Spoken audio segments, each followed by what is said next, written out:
दोस्तों, stock market इस समय कोरोना काल के बाद में अपने सबसे बुरे दौर से गुजरता हुआ दिखाई पड़ रहा है। ये बात मैं सिर्फ और सिर्फ इंडियन स्टॉक मार्केट के बारे में नहीं कर रहा हूं। अगर हम ग्लोबल बाजार के बारे में बात करें तो स्थितियां लगातार बद से बदतर होती हुई दिखाई पड़ी हैं। चीजें वाकई में बहुत ज्यादा कठिन होती दिखाई पड़ रही हैं। हम कह सकते हैं कि ना सिर्फ देश में बल्कि दुनिया भर में इस समय कहीं ना कहीं पैसों की कमी होती दिखाई पड़ी है, और जिसके परिणाम स्वरूप कई सारी ऐसी चीजें हमको देखने को मिली हैं जो शायद हमने कभी एक्सपेक्ट भी नहीं करी थी। चाहे वो इमिग्रेशन हो, चाहे वो उन लोगों की वापसी होती दिखाई पड़े, चाहे हम लोग का बाजार का लगातार दबाव में आता दिखाई पड़े, या फिर सबसे बड़ी चीज इस समय जो वर्ल्ड लेवल पे यूएस के द्वारा एक ट्रेड वॉर को शुरू किया गया है। देखिए, इसके पीछे के कारण को समझने की कोशिश करें तो यूएसए के द्वारा कई सारी कंट्रीज के ऊपर इस समय आयातित चीजों के ऊपर बड़े सारे टैक्सेस लगाए गए हैं। उनके ऊपर बड़े सारे हैवी टैक्स को इंक्लूड किया गया, जिसमें चाइना के ऊपर 10% टैक्स के बारे में बात हो गई, मैक्सिको कनाडा के ऊपर 25% तक के 10 से लेकर के 25% तक के टैक्सेस के बारे में चर्चाएं होती दिखाई पड़ी। हालांकि ट्रंप को अपने इस फैसले को वापस भी लेना पड़ा और कनाडा और मैक्सिको के ऊपर लगाए टैक्स को फिलहाल 1 महीने के लिए होल्ड पे भी उन्होंने रखा। लेकिन चाइना के ऊपर लगने वाले 10% के जो टैक्सेस थे, जो टैरिफ थे, उनके ऊपर उन्होंने किसी प्रकार की रोकथाम नहीं करी। अब इसके पीछे के कारण को समझने की कोशिश कीजिए। यह बड़ा क्लियर है।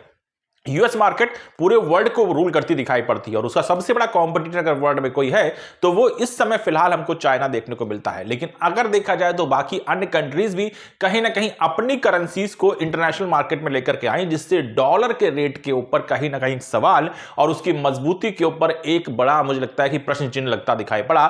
डॉलर के ऊपर आई समस्या को देखते हुए और इस प्रकार से चीजों को मार्केट के अंदर इंप्लीमेंट होते हुए कहीं ना कहीं यूएस गवर्नमेंट को इस प्रकार के डिसीजंस लेने पड़ रहे हैं ताकि वो अपनी डॉलर की मजबूती को मार्केट के अंदर मेंटेन कर पाए, जिसमें उन्होंने कुछ कड़े फैसले अचानक से ले लिए जिनको फिलहाल उनको अभी के हिसाब से वापस भी लेना पड़ा। अब सवाल यहां पर यह उठा कि शायद यूएस की इस हुड़की में आकर के बाकी अन्य देश कहीं ना कहीं उसके आगे नतमस्तक होते दिखाई पड़ जाएं।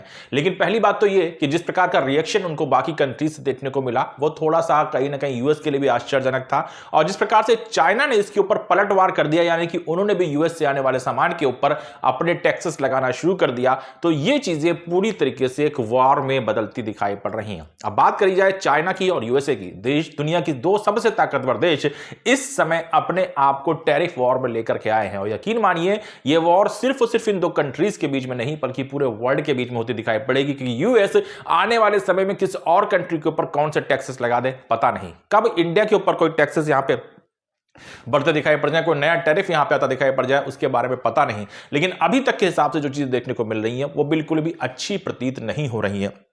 इन्हीं चीजों को आपके साथ में यहां पे डिस्कस करने का प्रयास करूंगा। ध्यान रखिएगा कि मैं आपके साथ में अपनी ओपिनियन को शेयर कर रहा हूं, किसी प्रकार की कोई यहां पे स्टॉक खरीदने बेचने या मार्केट के ऊपर कोई एनालिसिस के बारे में बात नहीं कर रहे हैं। तो सबसे पहले आपको समझना होगा कि ये वीडियो आपके साथ में रिकमेंडेशन के बेसिस पे डिस्कस नहीं किया जा रहा है। मैं सेबी का रजिस्टर्ड एनालिस्ट नहीं हूं, आपके साथ में चीजों के ऊपर अपनी ओपिनियन दे रहा हूं, अपनी जो भी एक्सपीरियंस है उसको आपके साथ में शेयर करने का प्रयास कर रहा हूं। ये वीडियो आपके लिए एक लर्निंग मॉड्यूल का हिस्सा हो सकता है, इससे ज्यादा इसको तूल देने की गलती मत कीजिएगा और इसके आधार पर मार्केट में ट्रेड करने की गलती भी नहीं करनी है। अब बात करते हैं इस समय जो करंट टाइम में सबसे बड़ी सूचना आती दिखाई पड़ी है। अगर बात करी जाए तो चीन के कॉमर्स मिनिस्ट्री ने मंगलवार को घोषणा की कि वह अमेरिका के खिलाफ कई उत्पादों पर जवाबी शुल्क लगा रहा है, यानी कि टैक्स लगा रहा है।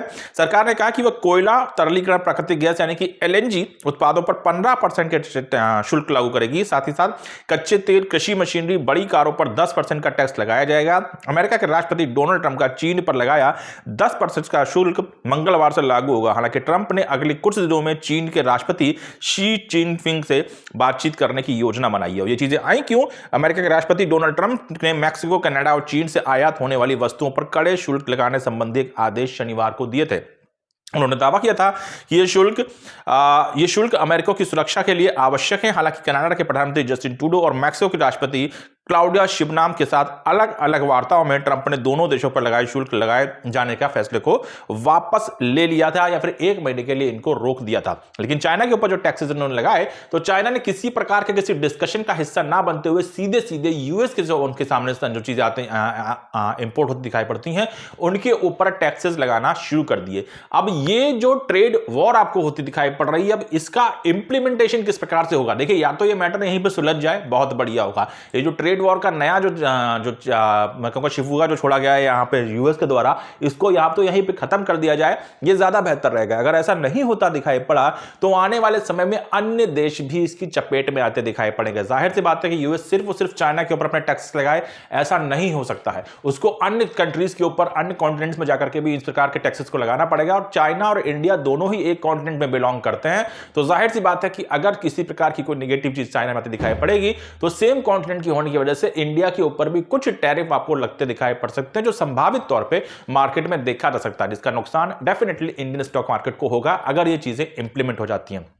सिमिलर पैटर्न में अगर चाइना ने अमेरिका के ऊपर इस प्रकार के टैक्सेस लगाए हैं तो ये सिर्फ और सिर्फ रिवेंज यानी कि बदले की भावना से लगाए टैक्सेस के रूप में दुनिया भर में प्रचलित नहीं किया जा सकता है। इसका मतलब ये हो जाएगा कि आने वाले समय में चाइना को अपने आसपास की कंट्रीज और उन कंट्रीज के ऊपर भी टैक्सेस लगाने पड़ेंगे जो वहां पर सामान आयातित करती है। खासतौर से अगर बात की जाए तो इंडिया चाइना के रिलेशन जो है वो मेटल से काफी स्ट्रांग है, ऑटो सेक्टर से काफी स्ट्रांग देखने को मिलते हैं। टाटा मोटर्स जैसे स्टॉक या टाटा ग्रुप जैसे स्टॉक्स को अगर बात की जाए तो कहीं ना कहीं काफी बिजनेस यहां पे इंडिया चाइना के बीच में होता दिखाई पड़ता है। तो जो ट्रेड वॉर है, मैं ये कहूंगा कि ये सिर्फ और सिर्फ दो देशों के बीच में होती नहीं दिखाई पड़ी, सिर्फ और सिर्फ शुरुआत है। अगर ये आग ठंडी नहीं पड़ी, अगर यहां पे किसी प्रकार की रोकथाम आती नहीं दिखाई पड़ी तो ये वॉर जो है बहुत बड़ी हो सकती है और आगे आने वाले समय में इसके जो परिणाम है वो और भी ज्यादा घातक होते दिखाई पड़ सकते हैं।